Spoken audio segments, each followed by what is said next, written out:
పార్వతీదేవి ఒకరోజు తమ కైలాస పర్వతం నివాసులు తమ భోజన సమయాల విషయంలో ఎలాంటి క్రమశిక్షణ లేదని తెలుసుకుంటుంది. వాళ్ళు యుద్ధం చేయని టైంలో శివుడితో సహా అక్కడ ఉన్న గణాలందరూ ధ్యానంలో మునిగిపోయేవారు. ఇక భోజనం, శుభ్రత, పరిశుభ్రత గురించి ఎవరూ పట్టించుకోవడం లేదని గ్రహించిన పార్వతీదేవి ఆశ్చర్యపోతుంది. వారి జీవితాలలో ఎలాగైనా క్రమశిక్షణ తీసుకురావడానికి ఆమె ఒక కిచెన్ ఏర్పాటు చేయాలని నిర్ణయించుకుంటుంది. కానీ ఆహారం తయారు చేయడానికి అవసరమైన కూరగాయలు అలాగే ముడి సరుకులు తీసుకురమ్మని అక్కడ ఉన్న గణాలకు చెప్తుంది.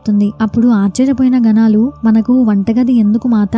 ప్రకృతి అందించే పండ్లు, మూలాలు తినడానికి మేము సంతోషంగానే ఉన్నాం కదా అని వారు పార్వతీదేవిని అడుగుతారు. కానీ పార్వతీదేవి ఎలాగైనా వంటశాల మొదలు పెట్టాలని, అలాగే అందరికీ వండిన అన్నం పెట్టాలని పట్టుబడుతుంది. ఇక గణాలు దాని గురించి మాట్లాడుకుంటూ ఉంటారు. దానితో శివుడి ధ్యానంకి ఆటంకం కలిగి అక్కడ ఏం జరుగుతుందో తెలుసుకుంటాడు. విషయం తెలుసుకున్న తర్వాత శివుడు కూడా, మనకు కైలాసంలో వంటశాల అవసరం లేదు, మనకు కావాల్సిన ఆహారం ఇక్కడే ఉంది అని పార్వతితో చెప్తాడు. దానితో కోపం వచ్చిన పార్వతి వెంటనే కైలాసం విడిచి వెళ్లిపోతుంది. పార్వతీదేవి సృష్టికి ప్రతిరూపం. మనం చూడగలిగేది, వాసన పీల్చగలిగేది, తాకగలిగేది, అలా ప్రతిదీ ఆమె రూపంలో ఇమిడి ఉంటుంది. అందుకే ఆమె వెళ్లిపోగానే కైలాసం అంతా వండిన ఆహారం వాసనతో నిండిపోతుంది. ఆ వాసనకి అక్కడున్న గణాలకి బాగా ఆకలి వేయడం మొదలు పెడుతుంది. శివుడికి కూడా అలాగే ఆకలి వేస్తుంది. అలా అన్ని ఇంద్రియాలని నియంత్రించే ఆయనకి ఆకలి వేస్తుంది. అప్పుడు శివుడు తన గణాల దగ్గరికి వెళ్లి చూస్తే వాళ్ళు కూడా చాలా ఆకలితో ఉంటారు. అప్పుడు శివుడు గణాలతో, పార్వతీమాత వంటశాలకి వెళ్దాం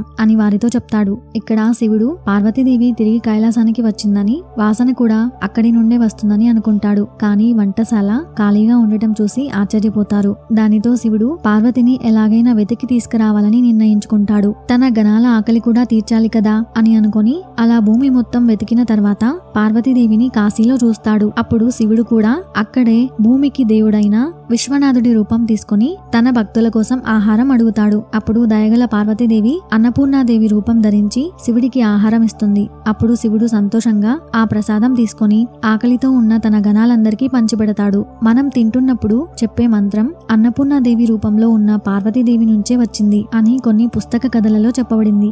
అన్నపూర్ణాదేవి కథ మనకు కొన్ని విషయాలు చెప్తుంది.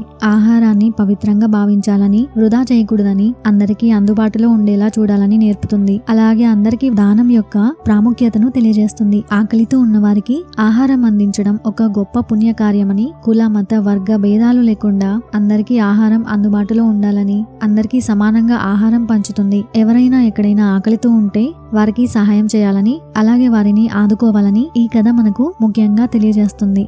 ఇలాంటి మరిన్ని కథల కోసం ఛానల్ని ఇప్పుడే సబ్స్క్రైబ్ చేసి పక్కనే ఉన్న బెల్ ఐకాన్ని యాక్టివేట్ చేసుకోండి. అలాగే ఒక లైక్ చేయండి friends. Thank you for watching.